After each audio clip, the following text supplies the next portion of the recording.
Hello there, welcome back to Golden Horde and Great Khan. We cleaned up our borders a little bit last time, just a little bit, got Armenia to go from Sukaragonu, and, well, least and vassal Chagatai, so we're looking a little bit prettier. But once we get Muscovy out of the picture, of course, things are going to look a lot better here. And we're probably going to feed them the oil provinces as well, ones with Mongol culture, because it seems like I can do that. Worst case scenario, I'll to convert them first, but I should still be fine. Now we are contemplating a war against Muscovy, and hopefully, potentially taking out Ming in that war is definitely a potential option. But if we'll do that, is another story entirely. Now Ming and Muscovy, they are kind of an interesting little pact here, but I think if I take out the Ming provinces early myself, which means that I will have to send forces over there, I could potentially at least get one of those two to recede through a well, event that gives me 3 provinces. That's at least what I'm hoping for, and that's what I'm going to try. So I'm going to send my forces there before we start the war, and apparently here something funny happened. Daviet did something silly and need to be punished for it. Well, screw the plan then. Yeah, screw the plan. Plan needs to be screwed. Apparently here, as you can see, we ended up in a bad position. Well, bad and bad, not really bad. Actually pretty damn positive. With Daviet taking this province, it puts me in a pretty unique situation per se, because that means that Daviet has one of the Chinese provinces, Ming now has got 2 more, Showa has just 1, but Daviet is allied with Ayutthaya. Ayutthaya is larger than Daviet, but so is Shan. Shan is not allied with Ayutthaya. Playing Ayutthaya on the other. I'm really unsure what to do. Playing on Daviet would in theory bring in Ayutthaya, but it will also bring in Shan, and Shan is not what we want to attack here. It's entirely, it's Ming. Now who are the allies of Shan? Can I drag them into another war? The Oirids, the allies of Shan. Yeah.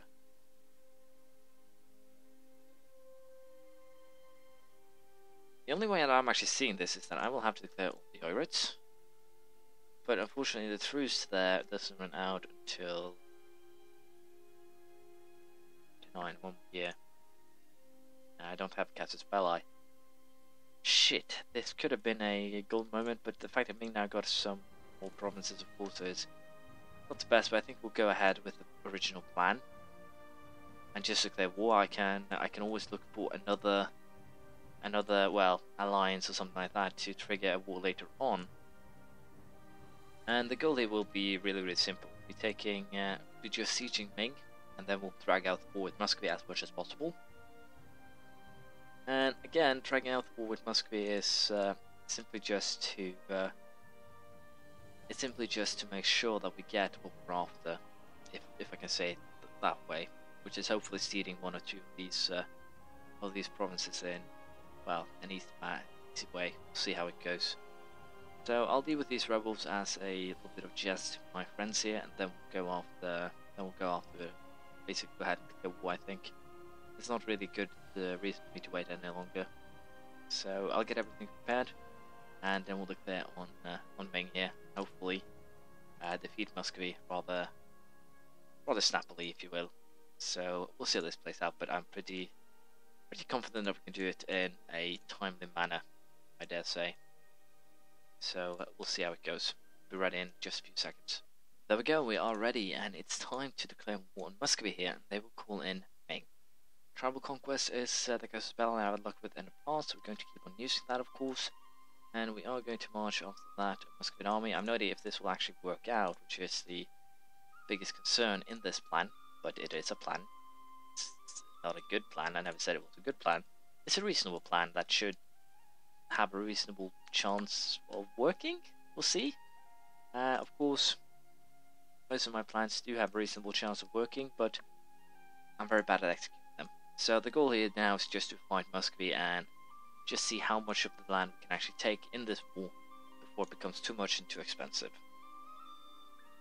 So far I can't actually negotiate with any of the land of Muscovy, which is fine. In this case we'll ignore the demands, it's just 10 piety, we have tons of it. But yeah, we'll see how this goes. It should be a victory. It might not be. It should. Again, it's kind of a weird thing. Bosnia having a civil war is kind of useful. It could lead to the Ottomans getting back some of their lost provinces in my idiotic war. But we'll see here. I'm again hoping for glory, but accepting that might not end up being the case. We'll see how it goes. I'll show you the bigger battles.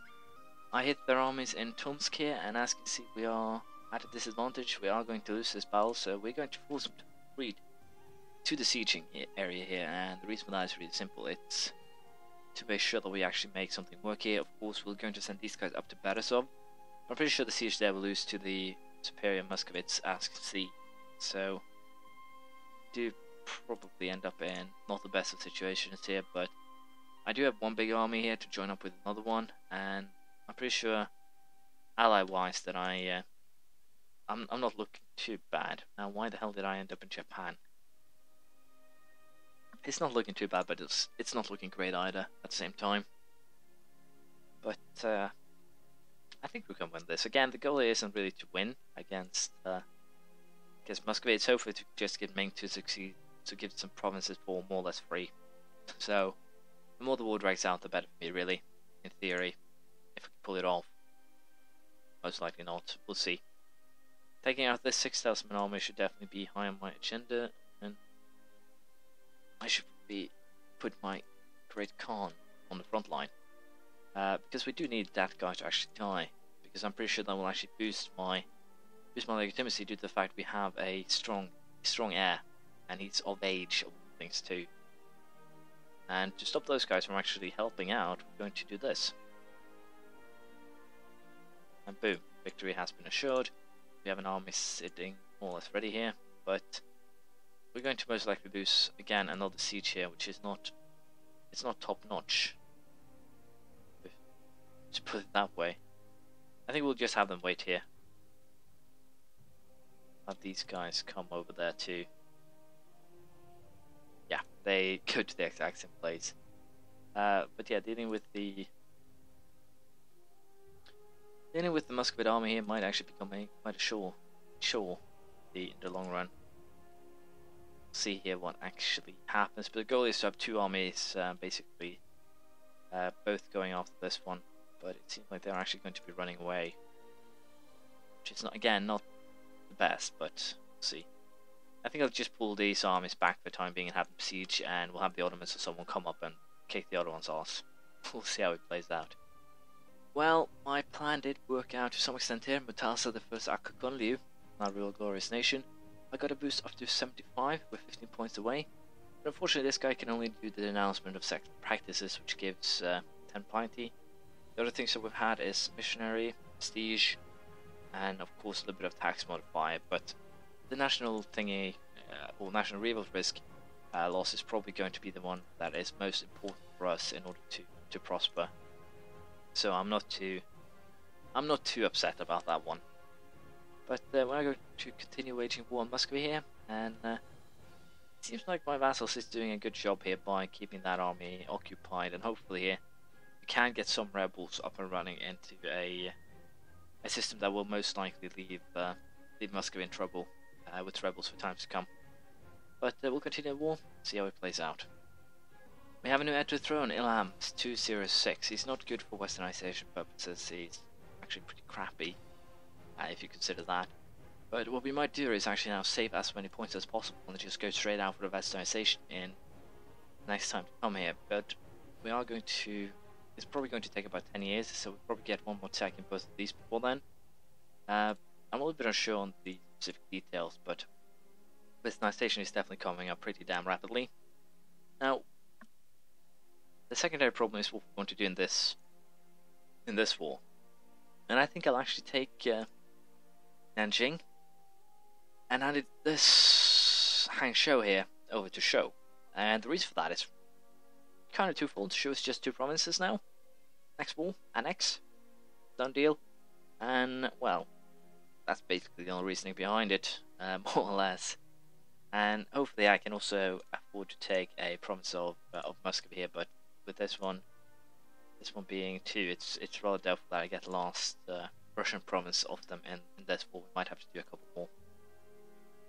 We'll just have to consider it as we go, more or less. But we'll continue sieging, and we'll see what we actually end up with once this war is over.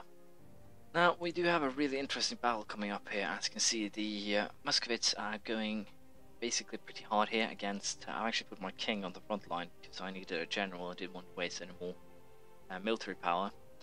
And what we basically have is a really interesting battle that might decide the course of this war. We did lose that battle, but forces-wise, basically we're equal. It was... well, end result was not good for us, but they do suffer some attrition now. They suffer losses to... well, most of their stuff, and we are coming here with a superior army to kick their ass. Hopefully that is, but we got 2 negative modifiers to, well, everything here, and that might actually force us to lose this battle, which would be, yeah, infuriating. We did lose that battle, and again, here's kind of the ridiculousness of Asia. You're going to run across half the country before you're allowed to turn around, so not the best, but it's something we'll just have to deal with. We haven't had any luck with Ming, so I think I might have to move my forces out of the immense to fire, but we'll just keep on going with Muscovy, and we will wear them down sooner or later with the help of rebels and whatnot, so I'm not too concerned. We have plenty of time here to just slowly but surely take them down. There we go, we actually got Hangzhou, which is a 50% cost province. It came for free even. Which is of course great, and we'll do the favor here of actually converting that. But yeah, basically I find the war against Muscovy here does have its benefits after all, and 2 Buddhist Celt rebels in Govi-Altai kind of it proves that.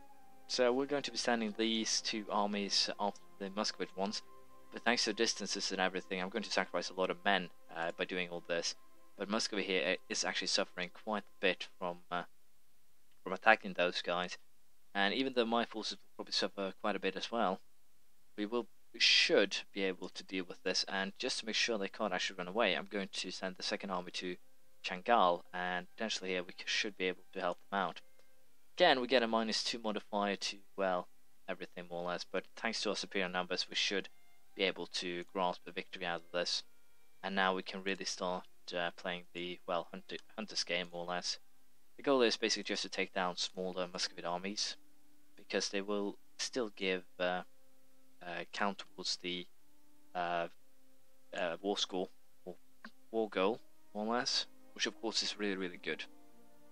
So we'll see how this pace plays out, but it should be beneficial to me in the long run, I think.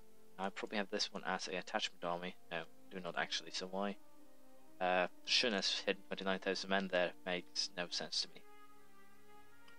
And apparently I'm losing this battle, which is a little bit surprising, but not much I can do about it really. It's things that happen. So we'll keep on doing what we have been doing, and hopefully here we'll get our victory before too long. As I said, I think we both have to do diplomatic and admin before we manage to reform our government, so we're going to do both of them. Admin Tech 16, College and Mint. Can build college and a mint, and we get Grand Shipyard and Road Network from Diplomacy. And hilarious enough, we can almost get Admin Tech 17 here, and thus we are basically on par, if not ahead, of most of Europe. France, of course, being apparently France and England being even further ahead. Further ahead. Now, I'm pretty sure these guys are Western. Yeah. I will use Scandinavia to become Western right away. Again, taking benefit of my enemy here, but it should be fine.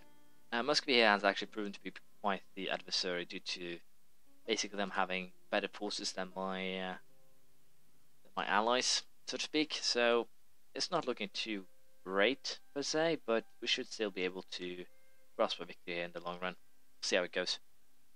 A bit of an interesting part here, the Europa Horde has also declared war on Muscovy, even helping out with the wear them down issue, but we have basically taken the western parts here, and Muscovy will most likely suffer some really well, annoying setbacks in the time to come thanks to that. So we'll see how this goes, but all in all, I'm pretty much sure we will win. I can also take all 3 of Ming's remaining provinces now thanks to Hangzhou changing sides. So all in all, I can probably get a ton of stuff. The only issue, of course, is that my well, overextension will be pretty damn high, and that is, of course, a real issue for someone who has a ton of land. So I think I might have to focus on trying to get. I think he might accept Hangzhou, but I'm a little bit unsure. And also, if I do take this thing and Jing, I can always sell it to Shun right away, and then just send that also the same way. I kind of forgot they had a call there. My bad. But anyways, we do find ourselves in a pretty good position. The problem here now is that they're actually attacking us, which is not the best. And I'm pretty sure that if I send an army there, they'll just stop their attack, which is even worse. So 22nd of April, we will see here if we manage to make well, something to change things up a little bit. Sending my army there to help. By the way, they did get some native modifiers here, crossing An Mountain, so they should suffer quite the morale loss per se, and they are. So that battle is already won. But then going to Irkutsk and also the province up here with the army that did just win the battle. And again, this is to block off Muscovy. They are at war with the Oirids. The Oirids will most likely inflict even more damage to their army. So I don't really see any good way for Muscovites to fight back here. They are probably beaten, but I won't say it for certain.